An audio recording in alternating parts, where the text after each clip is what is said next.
Hello, my name's Martin Summers. I have a show with Tony Gosling on Bristol Community Radio. I'm also a member of Reinvestigate 9/11. Now, I'm also a member of the Labour Party, if Michael Meach is still here. But I'm going to give you some very basic stuff. Many of you may or may not have heard. How many people here have heard of Gladio? Gladio. Okay. Now, there's a chap called Francesco Imposimato. He is actually the honorary head of the Italian Supreme Court. He's an old guy, and he wrote a book which has been published in December of last year, and it's called La Repubblica dei Strani Impuni, which in Italian means the Republic of the Unpunished Massacres. As a result of police investigations in Italy running back for decades, it is now absolutely clear that NATO intelligence services were the terrorists in Italy. They bombed Bologna railway station and killed 80 people.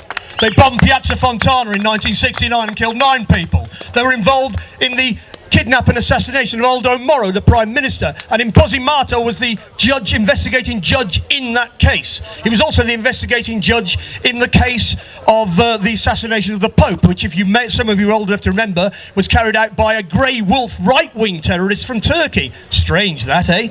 Now, in actual fact, the book is very clear. It says that the NATO intelligence services were behind all of these massacres, that that's the clear position, but nobody has been punished. And I've seen interviews with Imposimato in the last couple of weeks where he says, I've also got documentation that links the terrorism in Italy in the 1970s and 1980s to Bilderberg, the Bilderberg organisation. And it's not me, Martin Summers from Bristol Community Radio saying that. That's the head of the Italian Supreme Court, folks.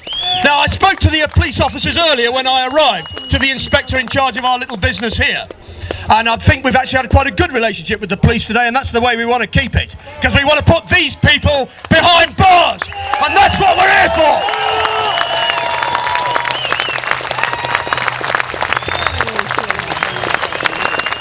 Right, changing the subject matter slightly. How many people here have heard of a guy called Frank Kitson? Kitson. Right, okay, this is new information for you. Captain Frank Kitson was in charge of British Army counterinsurgency in Kenya in the 1950s. And I don't know if people have noticed, but the Kenyans who were tortured by British forces have just won compensation. Only after 30 or 40 years. One of the guys that won compensation lost his testicles, as did many of the so-called Mau Mau insurgents. Up to 1.5 million people were put in camps in Kenya during that period, and up to we're not quite sure, but Caroline Elkins, who's a US academic, suggests that up to 250,000 of those people were tortured to death by British forces. Tortured, electrocuted, flogged, burned. And there was also a big deal about castration, apparently, because they had this thing about black guys. Yeah? Pretty horrible stuff. Anyway, he wrote the British Army's counterinsurgency manual, which is called Gangs and Counter-Gangs. Now, what you do with gangs and counter-gangs is you're fighting the Mau Mau. The British called the people they were fighting the Mau Mau. What they called themselves was the Land and Freedom Army. So the whole name Mau Mau is a way of dissing them, making them sound dangerous and nasty and like Al-Qaeda and all the rest of it, yeah? Now what you do is you then turn some of the people that you've captured, and they go out and carry out atrocities, which is then blamed on the Mau Mau. Brilliant, isn't it?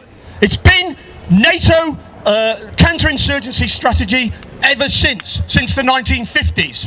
Now I don't quite know what happened in Woolwich, although I think I pretty much do know what happened in Boston, and we've done a lot of work on what happened in London in 2007, 2005 with the 7/7.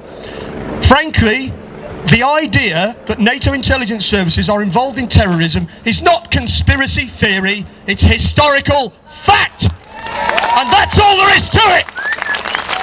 Now, if we were standing in Belfast in 1969, do you know what I'd be asking you to do next? We're not standing in Belfast in 1969, are we? We're here on a field in Hertfordshire in 2013, and we're going to keep it peaceful. But by God, we're going to win! Excellent.